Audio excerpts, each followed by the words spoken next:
So to really be CIO, I think you got to know infrastructure, not know it in detail, but you got to have a good understanding of it because you're going to have it. You got to know application and software development.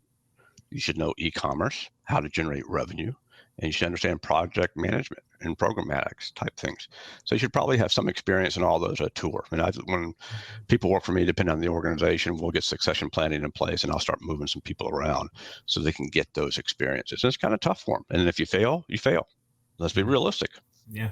But if you succeed, then you're starting to get the experience to be CIO. And now a word from our sponsor, ETS Solutions. Hello, this is Jim Beard with ETS Solutions. Thanks for checking out our new podcast series, Cio Insights, where we get a little bit more personal with our guests. We talk about their careers, we talk about their personal interests, and we even ask them to give a little bit of advice to those who are still coming up the ranks. For over 20 years now, ETS has been providing award-winning technology consulting services. Based on our 5 core values of faith, family, community service, client experience, and trust, we're able to offer consulting services to just about every vertical. And our services cover everything from edge computing and cloud services to voice and data to cybersecurity and project management. Whatever your technology needs are, we can help. We invite you to check out the link below or call the number below to find out more about ETS and where we can fit into your technology stack. Enjoy the podcast. Hey everyone, welcome to the Cio Insights Podcast by ETS Solutions. I'm your host, Christian Brown, and today we have an exciting episode for you. We'll be hearing from Pete Gibson, the CIO of Johnny Rockets and Friendly's Restaurants. But before we get into that, I want to introduce the podcast to you and let you know what the podcast is all about. And so the Cio Insights Podcast by ETS Solutions is intentionally designed to tell the stories of technology leaders in a way that provides value and gives practical action items for you to take away, whether you're new to the technology industry like myself, or whether you've been in it for 20 plus years, you'll be able to gain value from this. And so without further ado, I want to introduce Pete to you all. Pete, how are you, sir? Fine. Yourself? I'm doing excellent. Thank you for blessing us with your time today. No problem at all. Awesome. And so today we're going to talk about a topic, the topic of systems versus testing. And me and you had the pleasure of having a conversation a few days ago on this, and you kept mentioning the importance of systems and testing. So I'm excited for you to share this with our audience as well. But before we get into that, why don't you just give us an insight into your journey? You know, what was the path that led you to where you are today? I've actually had a pretty good journey. I've been very fortunate and just been very fortunate. So graduated a small liberal arts college in North Carolina, joined the Navy, did some time in a not-for-profit, then joined the Navy. For the first time in my career, I was challenged and really enjoyed being challenged. They took this liberal arts guy and put me on a technology path, primarily in operations and on ships, and the team did well. Then they offered me a position to go run the Tomahawk cruise missile program and the UAV program at Dahlgren, Virginia, which was a national lab. And I learned a lot there about high reliability software development. And then after my Navy career, I was headed up operations for IBM.com, then became a divisional CIO at Alamo National Car Rental, a CTO at Wyndham, CIO at Bridge Street, CIO at Bloom, which was an IT outsourcing company in Shanghai. Excuse me. And I built and ran Walmart.com, Agilysys, Red Prairie now, Beyonder, typical high reliability type computing type shop. Came back and consulted as my daughter was going through her senior year in high school, and started a predictive analytics company, which is still going strong. And then I also have go in and still continue to do turnarounds. And the last one was Johnny Rockets and Friendly's Restaurants. Then we were able to get them. The IT team did really well, added a lot of value. And then we were able to execute a transaction of 2 restaurant brands during COVID, but also more importantly, we were able to generate tons of revenue through technology solutions that yielded Friendly's brand to only be down 10% year over year during the pandemic. Wow. So that's a pretty impressive track record for sure. And so I'm interested. I want to go back and talk about your Navy experience. So Sure.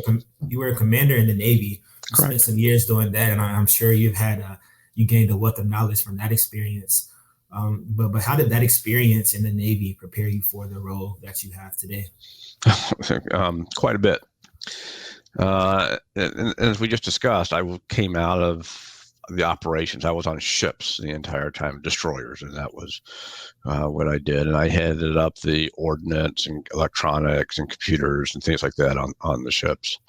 I learned strategy from the point of view that this one little weapon system changed the whole way that the Russians had to think about the U.S. Navy.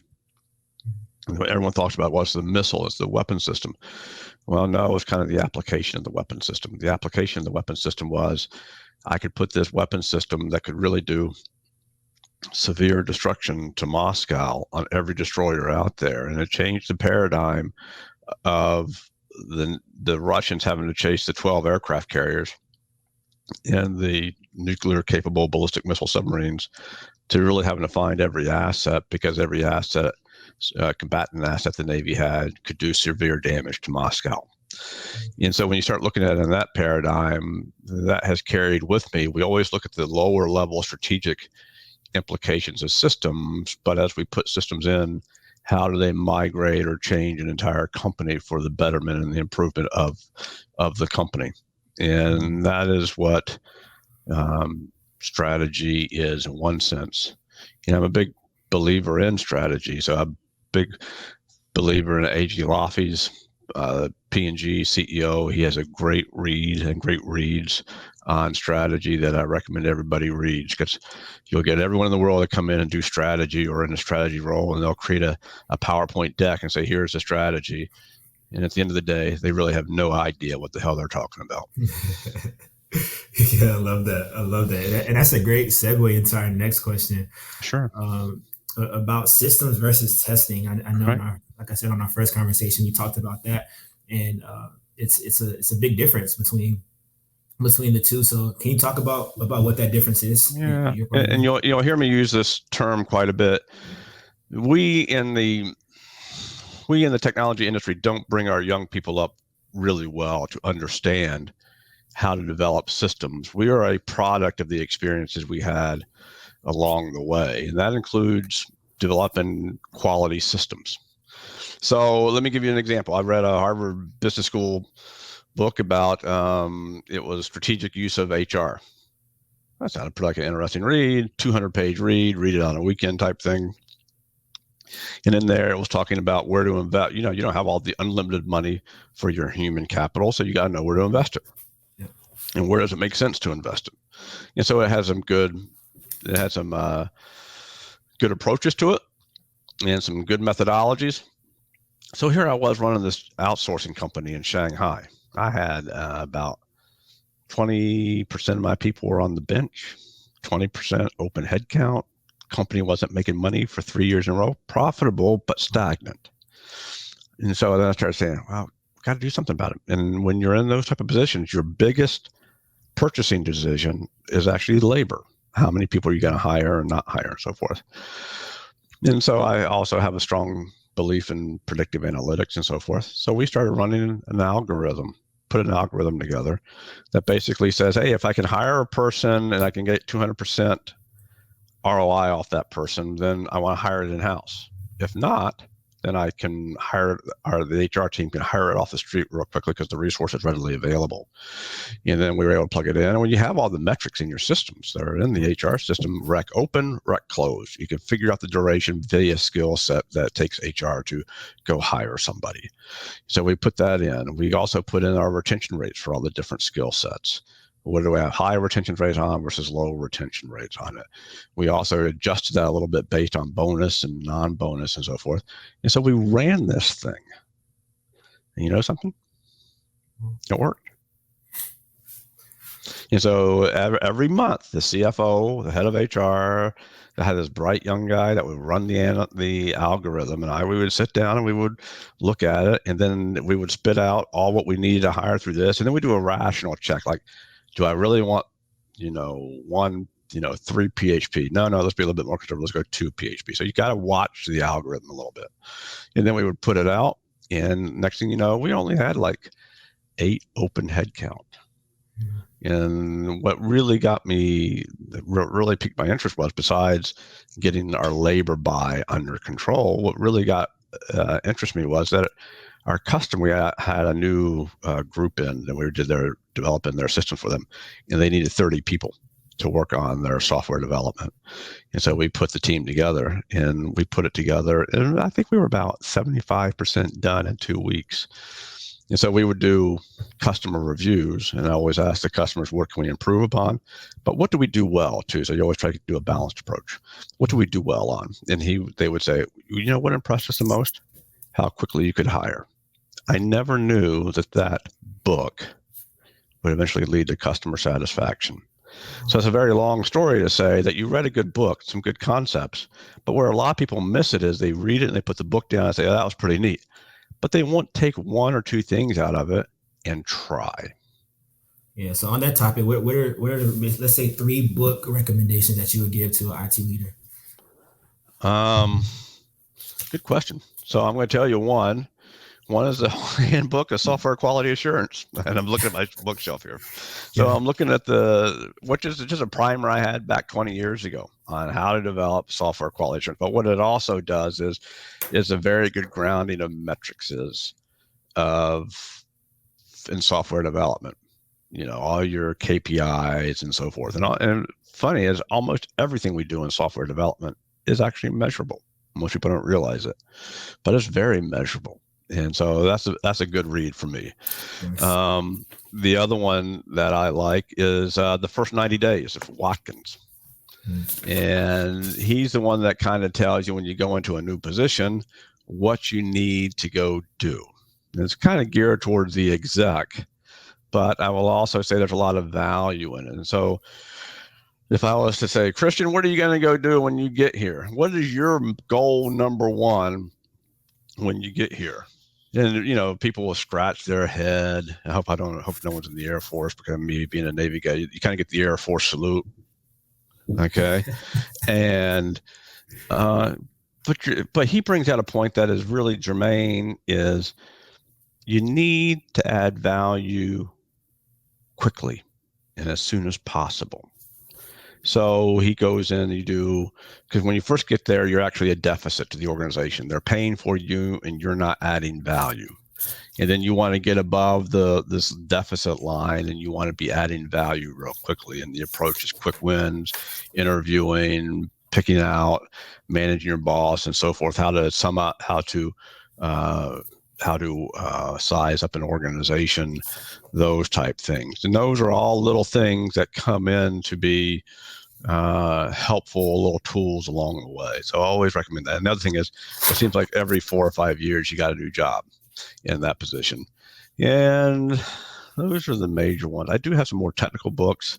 I'm a huge fan of Van Ryzen, Theory and Practice of Revenue Management, a statistical book.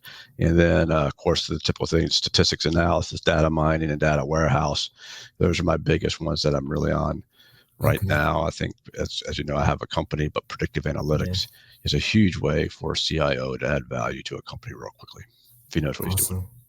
Beautiful. Yes, I've written those down, and I'll have those in the show notes of this episode for those watching who would like to read those books. And before we get into our famous Fab 5 round, I want to ask you about some of your community involvement. Right. So I know you're on the board of trustees of Crossroads for Help. All right. I was. Yep. Yeah. So talk to me a little bit about that. What attracted you to that nonprofit? I like their mission. It was really fortuitous. So, and what they focus on is not the cancer treatment itself, but they focus on the mind. And my mother was a cancer survivor. And so I thought it would be neat. And to be also honest with you, it's always good to get some board experiences as you go through your career. And so that was an opportunity. And the executive director, Amy Sutton, was just a great person to work with. And so I went down there and I did all their strategy work for them, their technology and strategy work with my advisory role in them and so forth. But what's really kind of made it interesting, and their whole mission is that there's the mind, that you have this thing called cancer, and how do you help the mind, and how do you help the mind afterwards?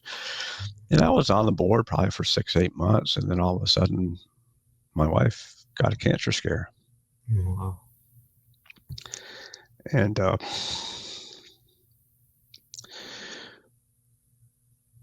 you really get to see it. Watching someone with cancer saying, "Oh, I got cancer. Am I going to die?"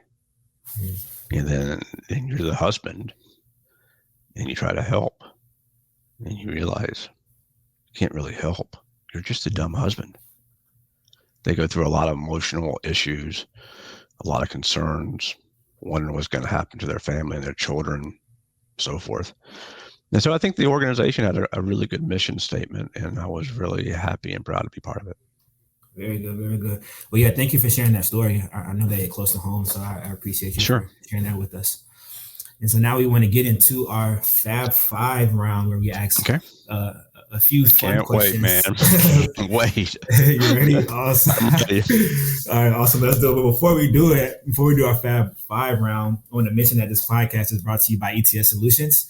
And ETS is a faith-based technology consulting firm. And as experienced technology consultants, we use our expertise in multi-location implementations to deliver on the ETS user experience guarantee, which is to increase revenue, improve operational efficiency, and lower total cost of ownership.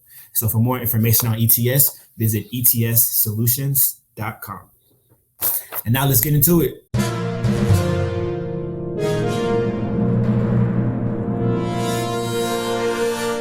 Question number 1, if you could have one superpower, what would it be and why? System be healed. Because systems break. And then the crisis is on to get it up real quickly. And when a system breaks, your fate is cooked, depending on how well you have prepared for the incident and so forth. Wouldn't it be nice if we could just go hit a button and say, be healed? And then all of a sudden the system is online, it's restored. You have no data loss. You're not cleaning up. You're not having to make phone calls to people saying we were down. You had no delay and disruption in business. You could just go fixed. Wow, man. I was not expecting that. You really love systems. No, maybe that's why I'm bald and gray at a young age. That is funny. All right, number 2. What is one thing that isn't on your Facebook, LinkedIn, or Twitter? So basically, what's one thing that nobody knows? Because I'm not on. I do very little on Facebook. I do very little. I do very little on Twitter. I do focus a lot on LinkedIn. I dabbled at 2010, 2011. I dabbled in those items, and think they're good. They're, that was the, social media, and it was the internet 2.0 and all that stuff. So I said, hey, just like I literally said to you before, let's go try it. So I got my little free edition of Hootsuite, and I had my little post going to 2 or 3 places and so forth. And you learn real quickly, it takes a lot of content. It takes a lot it's okay. You can do it 2 or 3 weeks, pretty easy. Yeah. 4th, 5th week, you gotta have some content. What's going to happen to the ETS podcast if you got no people to help you generate content? It gets difficult real fast. Oh, yeah. And so anyway, so I really focus a lot on LinkedIn, where I can contribute a little bit more. Facebook, I lurk. Twitter, my account, I probably can't even find the password right now. Yeah. So there's a lot I don't have on. So there's a lot I don't have on there. Yeah. So let me re-ask that question. What's one thing that many people don't know about you?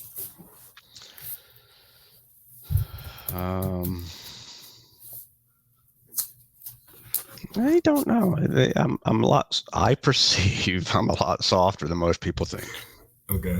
That's a good answer. Most of the people that work for me think that I'm pretty tough. I had a guy today on LinkedIn. He wrote a nice little note. Some guy wrote about, he did a posting on people that influenced him over the past. And one of the guys that worked for me at Bridge Street actually put a note up there and says, hey, there's this, he's a Brit. And he goes, I got this chap, Pete Gibson. Tough, but fair, insightful, fair, so forth. And that's what a lot of people say, tough guy, but we get a lot, but fair, but we get a lot done. Yeah, I love that. Okay, question number 3. If you could have dinner with 3 people, dead or alive, who would they be? 3, that's a good one. Yeah. And you did send me these questions beforehand. I didn't read too much into it. 3 people. One, of course, is Colin Powell. Okay.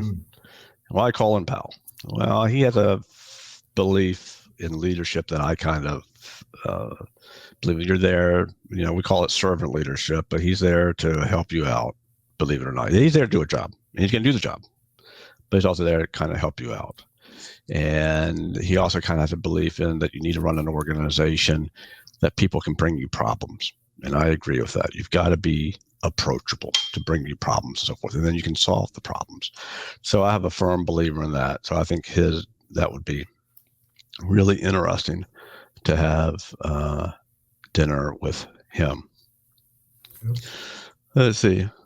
Then you can see the military influence come out with me. There's a guy by the name of Clausewitz, which was a great strategy guy. And he would be really interesting to have dinner with, because he was chief of staff during the Napoleonic War. And so he would be really interesting to have. And the other one is a toss-up right now. And you'll see that a lot of these folks that are leaders in crisis that I find are pretty interesting. And leaders in crisis are very interesting guys. I'm a firm, this, you start looking at some of our political and military histories, but then we got some guys that are just really fascinating people. And one is Martin Luther King. I just got to say that. Here was a guy that believed in a cause that went against all type of opposition. He saw people in his marches get clawed and mangled, and would do it again. And so you just go and say, what kept you going through all of this opposition? He would be interested. Yeah. Wow. To see some, and not so much the stuff we see all the time, but just to really get in and think what's in some of our leaders' minds is always very interesting to me. And then we have some dark. We have, of course, I'm very military. Same thing for Grant when he came out of the wilderness and he kept on getting defeated, but he kept on going. Same thing, Stonewall Jackson. Yeah, he's Southern, and there's not a lot of things there, but just brilliant as far as a military guy. You look at Patton, just brilliant as a military guy. So, what makes these guys tick? And you look at some of these, like Patton, certified, almost a lunatic, but you go look at Bill Gates. Okay, great guy, very accomplished guy, not a fun guy to work with. Not a fun guy to work with. Of course, that's his professional persona, but got a lot done. Changed the world. So really interesting. Yeah. Wow. Love that. And last question. Yes, sir. What's one thing you wish you would have known at the beginning of your career?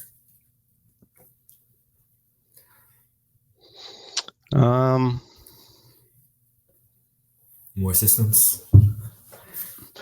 No, the systems, I hate to say it, but the systems are going to come and go. Some of the ones that we've predicted the doom on are still here. It's called a mainframe, right? I don't know how many times I've heard the death of the mainframe, but it's still here. It's very efficient. It's gonna do more calculations than a lot of other systems ever will. So what did I really wish that I knew? I think I was fortunate that I kind of came out, did some time in the not-for-profit, said it wasn't for me, and went down the military and went down the technology path. And I was challenged. Out of the military came leadership. And that allowed me to run organizations, which was good. So I enjoyed that quite a bit. I don't know if there's really anything that has surprised me or wish I have known along the way. It's a struggle. It's a challenge. It always is. But I would probably say the thing I didn't know is how much I would enjoy it. Mm. And what makes it enjoyable isn't the technology, isn't the systems. What makes it enjoyable is the people. I've met some great people along the way. I was very fortunate to have these people in my career, and out of that, we've been able to go do good things. And the other thing that I really enjoy is besides the people, is watching what they can go do. There's nothing more exciting than to say people at the past at Wyndham when I was there, that we went from not being able to get an application out the door, and that's why they brought me in, to being able to get an information week, top 500 organizations, adding EBITDA, getting all types of applications going out the door. And everyone was saying, thanks. It was a lot of fun. Same thing at Bridge Street. Same thing at Bloom at the outsourcing company. Same thing here at Friendly's. Watching this team, which had tons and tons of corporate knowledge, not a lot of processes and procedures. They knew what they were doing inside and out, years and years of experience, but they were kind of off in the corner. And then at the end of it, you have the operations people reach across the table to me and says, you know why we're profitable for the first time? Was due to the systems that the technology team put in. And telling those guys that, watching them grow to being a real improvement to the business is always fun and exciting. Yeah. Wow. That's amazing. That's amazing. Well, Pete, man, thank you for giving us your time. Hopefully I didn't bore you. Not at all. Not philosophy. At all. So not at all. So listen, before we go, let the audience know how they can reach out to you and get in touch with you. I'm very much Pete Gibson. LinkedIn is the best way to get hold of me. I'm always happy to answer questions and let me know what I can go do to assist. Of course, I stay busy like a lot of us do, but if I get some free time, I love helping out. Awesome. Beautiful. Well, thank you guys for tuning in to the CIO Insights Podcast by ETS Solutions. See you all in the next episode.